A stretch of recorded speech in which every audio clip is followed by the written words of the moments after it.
खुशीचं reason तुम्हाला समोर कळेलच. हाय, मी स्वाती आणि ब्लॉग विथ स्वाती मिसळीमध्ये तुम्हा सर्वांचं स्वागत आहे.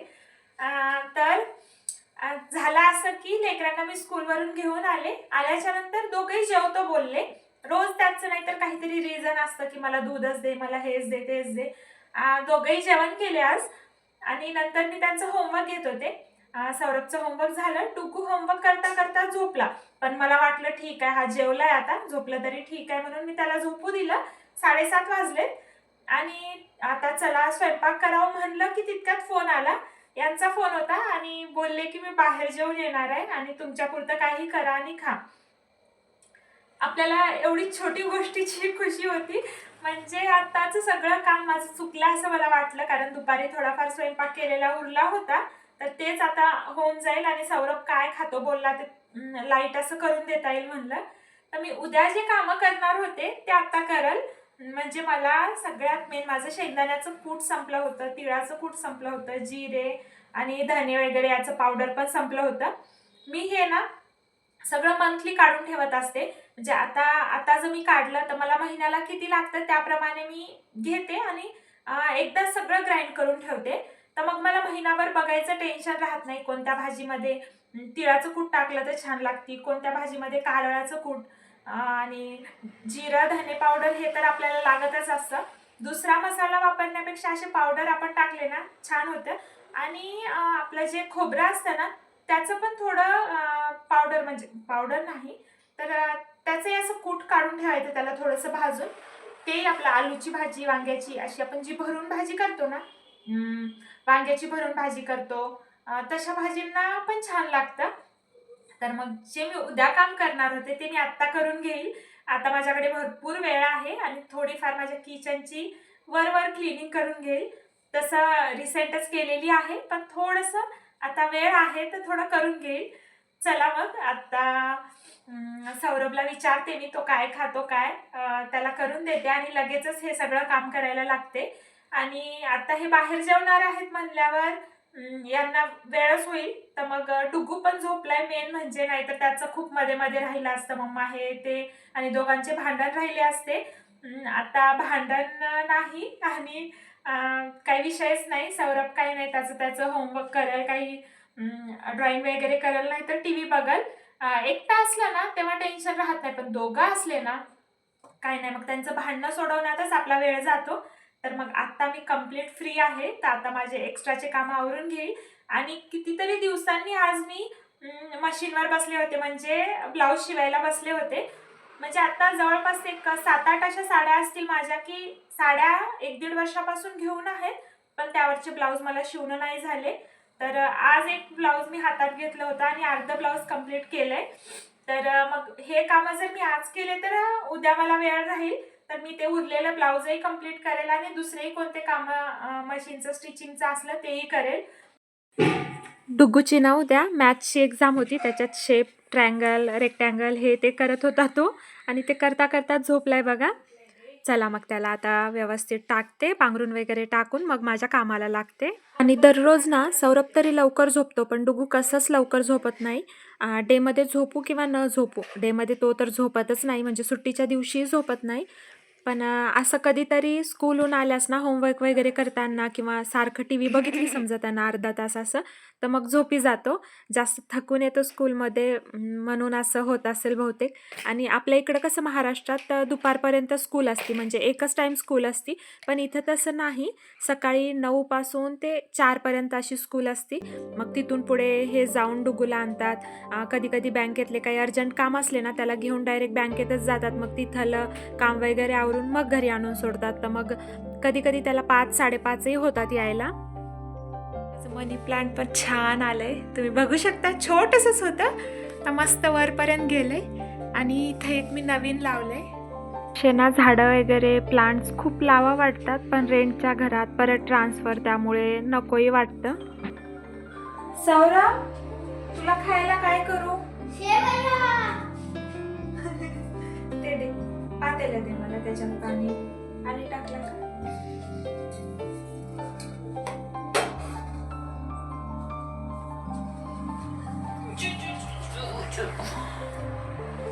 मम्मा, अरे आले तेव्हा नव्हते ना ये, तेव्हा शेवाळ्या नव्हते, आता आहे. कुठं आणले पप्पा? पप्पा आणले नाही, बाबा आले नव्हते परवा, हा. माईनं पाठवल्या बाबाचं.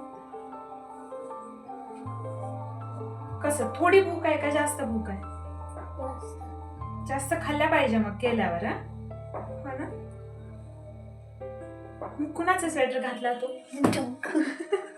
डुग्गू उठून बघितलं ना रडणं स्टार्ट करते, दादू माझं स्वेटर का? कसं म्हणते सांग, कसं रडते, कसं रडते, कसं रडते दाखव एकदा दाखव. तसं रडत नाही डुग्गू, कसं रडते बोल तो, असं करते, कसं करते दादू करते. करते ना. अच्छा स्वेटर कोड इथं भूस झाले. तुला इथं काय झालंय? काय भूस झाले? इथंच काम बसायचंय. टीव्ही बघ ना. आता तर डुग्गू पण नाही ना तुला डिस्टर्ब करायला, झोपलाय तो. हा म्हणजे ते असल्यावर भांडण करायचं, आता नसल्यावर खेळायचं, टॉईस खेळायचे, नाहीतर टीव्ही बघायचं, काही करू शकतो ना तू आता. पण आता करायचं नाही, हो ना? आता करायचं नाही. दोघं असल्यावर भांडण करायची फक्त, हो ना? थांब मी उतरवते, थांब. आणि कसं असतं माहितीये डुग्गूचं आणि सौरभचं, आता डुग्गू झोपलाय तर सौरभला बिलकुल खेळायचं नाही, त्याला टीव्ही बघायची नाही, त्याला ड्रॉइंग करायचं नाही, त्याला टॉईस खेळायचे नाही, म्हणजे त्याला काहीच करायचं नाही. इथं माझ्याजवळ वट्ट्यावर बसायचंय फक्त. आणि नाहीतर मग जर एक जण झोपून राहिलं ना मग दुसऱ्यांचं असं ट्राय करणं असतं की त्याला कसं उठवावं. पण आता नाईट झाले, याला पण मी झोप झोप म्हणत आहे म्हणून त्याला काही उठवत नाही आहे तो. पण त्याला एकट्याला खेळायचं नाही. आणि जेव्हाही दोघं असतात ना मग एकाच गोष्टीसाठी भांडण होती. इवन 2 गोष्टी जरी असल्या, कलर चेंज असला ना त्यासाठी सुद्धा भांडण होती. नवीन नाही, हे प्रत्येकाच्या घरीच असतं, माहिती आहे मला. आणि हो, परवाच पप्पा येऊन गेले तर बरंच काही सामान आईनं पाठवलं होतं. मी सांगितलं होतं नको पाठवू, मी सगळं आणलंय. तर मला बोलली होती फोनवर, मी पिठं वगैरे भरून ठेवलेत. नको, मी सगळं दळून आणलंय, गव्हाचं पण पिठाचं पॅकेट आणलंय. तर ठीक आहे, पीठ नाही देत पण दुसरं थोडं थोडं देते बोलली. तर एवढी मोठी बॅग पप्पांनी आणलेली आहे. तरी यावेळेस कमीच दिलंय. सगळं खराब होत आहे, नको देऊ म्हणल्यानं थोडंसं कमीच दिलंय. तर ती बॅग ना मी माझ्या स्टोअर रूममध्ये नेऊन ठेवली होती. आता ते आणून बघते मी अगोदर की काय काय दिलंय, कारण मला आठवणही येत नव्हती. पण सौरभ शेवाळ्या खातो बोलला म्हणून आता आठवण आली मला. तर आता अगोदर काढते आणि नंतर त्यात काय काय आहे साईडला ठेवून मग माझं दुसरं काम आवरते. नाहीतर राहिलं की मग ती बॅग तशीच राहून जाती. तर तुम्ही बघू शकता मी स्टोअर रूममध्ये आले. ही आहे बॅग. आता बघूया आईनं काय काय दिलंय. तसं तर मी सांगितलं होतं की सगळं आहे, काहीच देऊ नको. बघूया आता. पप्पा येऊन 2 दिवस राहिले आणि मला हे काढणं झालं नाही. इतकी दमाचे माझे काम. तर बघू शकता हे शेवाळ्या दिल्यात आईनं. तुमची पण आई अशीच देत असेल ना. यात काय दिलंय तुम्ही बघू शकता, शेंगदाण्याची चटणी. सौरभला, डुग्गूला यांना सगळ्यांना आवडती. तर शेंगदाण्याची चटणी दिली.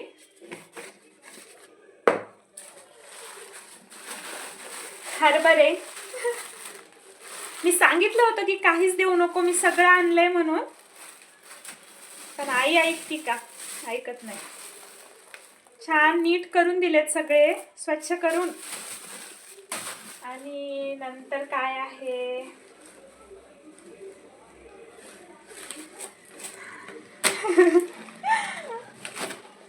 बघू शकता मुग दिले. नंतर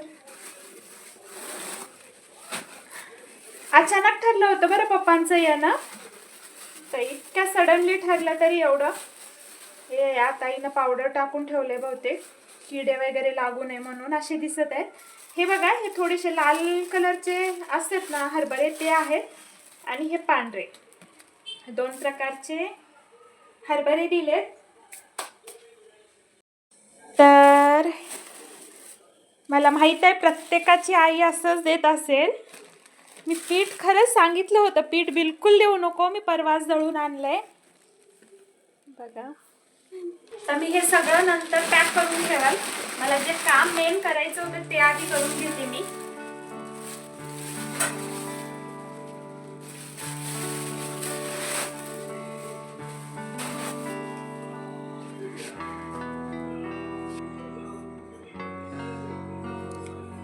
चला मग आता मला जे काम मेन करायचं होतं ते करते मी. शेंगदाणे भाजून घेते. परवाच माझ्या सासूबाई माझ्याकडे आल्या होत्या, तर त्यांनी भरपूर शेंगदाणे करून दिले होते. तर इथं अगोदर मी शेंगदाणे काढून घेतले, त्यात काही आहे का बघून घेतलं. क्लीनच होते कारण त्यांनी आत्ताच केले होते. मग ते भाजून घेतले आणि आता तिळ काढले. सगळं पटापट होईल म्हणलं, पण नाही, काहीतरी मध्येच असतं. हे बघा, या तिळामध्ये इतके छोटे छोटे खडे आहेत ना. मी अगोदर बघितलं असतं ना, हे काढलाच नसता कुटाणा आता करायला. तिळाचं तर काढलं नसतं, बाकी सगळं काढलं, भाजून वगैरे घेतलं असतं, ग्राइंड केलं असतं, पण तिळ ठेवले असते मी.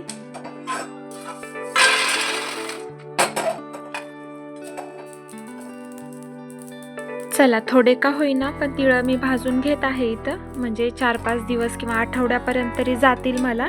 नंतर मग एखाद दिवशी सगळं क्लीन करून नंतर सेपरेट तिळाचं कूट काढता येईल. त्यानंतर इथं मी धने घेतलेत. तर धने, कारळ वगैरे मला आईच देत असती.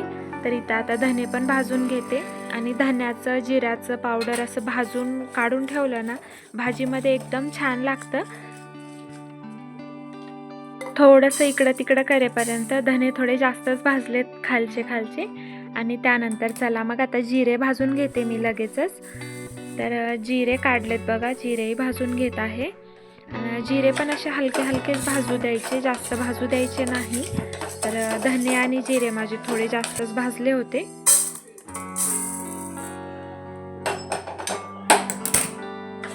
चला मग आता खोबरं काढून घ्यावं म्हणलं, पण मी खोबरं काही कट करून ठेवलं नव्हतं. मग खोबऱ्याचं कूट काही जास्त लागतही नाही. चला म्हणलं 1-2 खोबरे असे कट करून घेऊया आणि लगेचच भाजून घेऊया.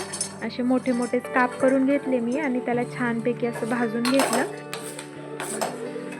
तुम्ही बघू शकता मी सगळं भाजून घेतलं. इथे शेंगदाणे भाजलेत, खोबरं भाजले, धने भाजलेत, जिरे आणि तीळ. मी कारळ पण भाजते म्हणलं होतं तुम्हाला, पण कारळाचं कूट माझ्याकडे आहे काढलेलं, म्हणून मी ते काही भाजलं नाही.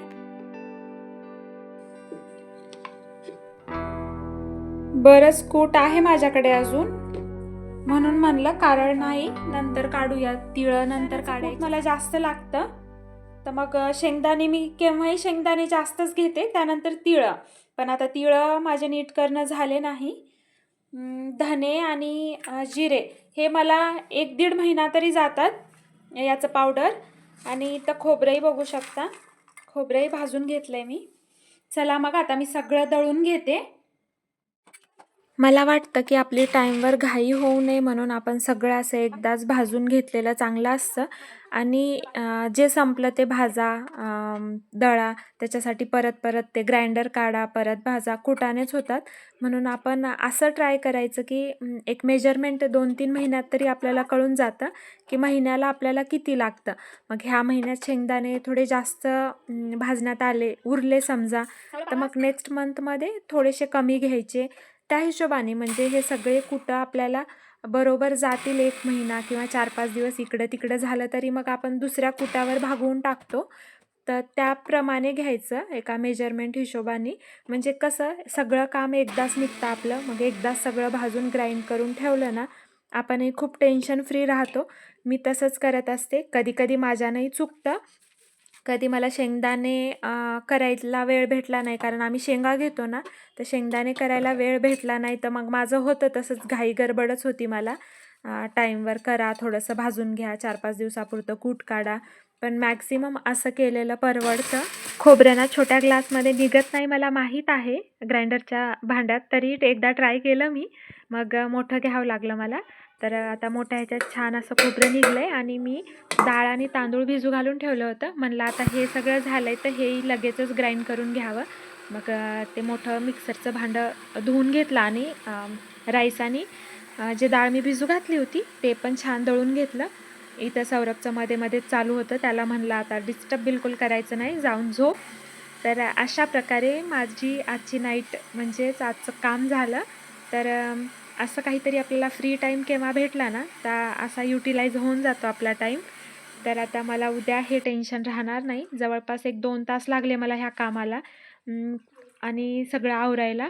तर उद्याचं काम माझं आवरलं आहे आणि उद्या मग माझं एक ब्लाऊज तरी नक्कीच कंप्लीट होईल. मग इथं शेवाळ्या करून कितीतरी वेळ झाला आहे आणि हा आता खातो बोलला आहे. तर मग त्याला शेवाळ्या खाऊ घातल्या. मी पण जेवण केलं. दुपारचं थोडं पनीरची भाजी आणि भात होता.